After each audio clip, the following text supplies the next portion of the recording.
Shalom, shalom. Mimi niko salama. Baba wa mbinguni ameweza kunilinda na ninamshukuru. Sasa naomba nisome aya katika Biblia, katika kitabu cha Injili ya Yohana 3 mstari wa 36. Inasema ya kwamba amwaminie mwana yuna uzima wa milele, asiyemwamini mwana hataona uzima, bali ghadhabu ya Mungu inamkalia. Kwa hivyo tunaona ya kwamba yule anayemwamini mwana yuna uzima wa milele. Yuna uzima wa milele.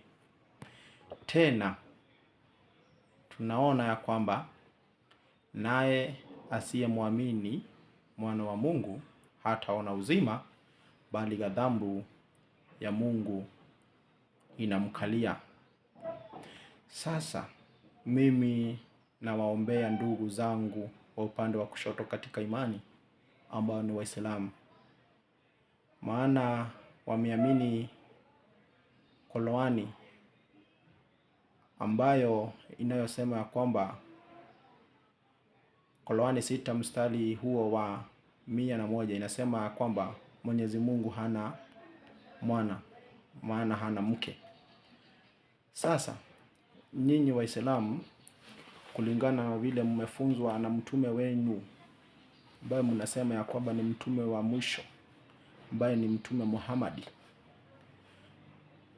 amefanya muamini ya kwamba Mungu hana mwana. Sasa Waislamu,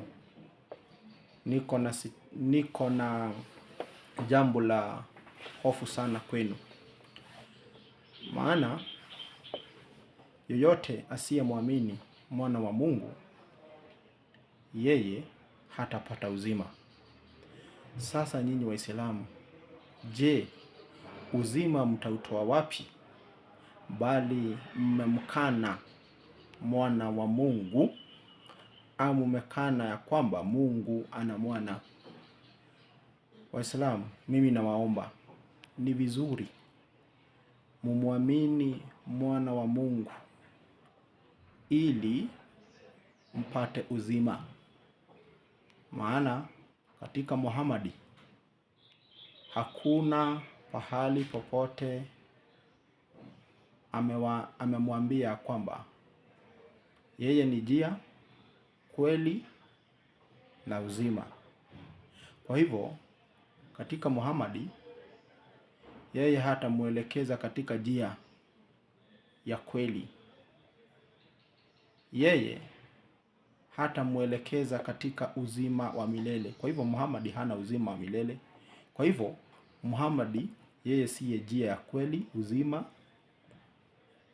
Yeye siye njia ya kweli na uzima.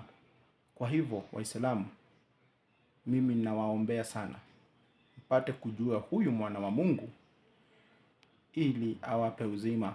Maana msipomwamini, ghadhabu ya Mungu itamkalia juu yenu, na yule asipomwamini huyu mwana, tunaona ya kwamba hakuna pahala popote atapata uzima. Atapata uzima. Kwa hivyo ndugu Waislamu, ni vizuri tusije tukaghadhabikiwa na Baba wetu wa mbinguni kwa sababu tumemkataa mwana wake aliyemtuma.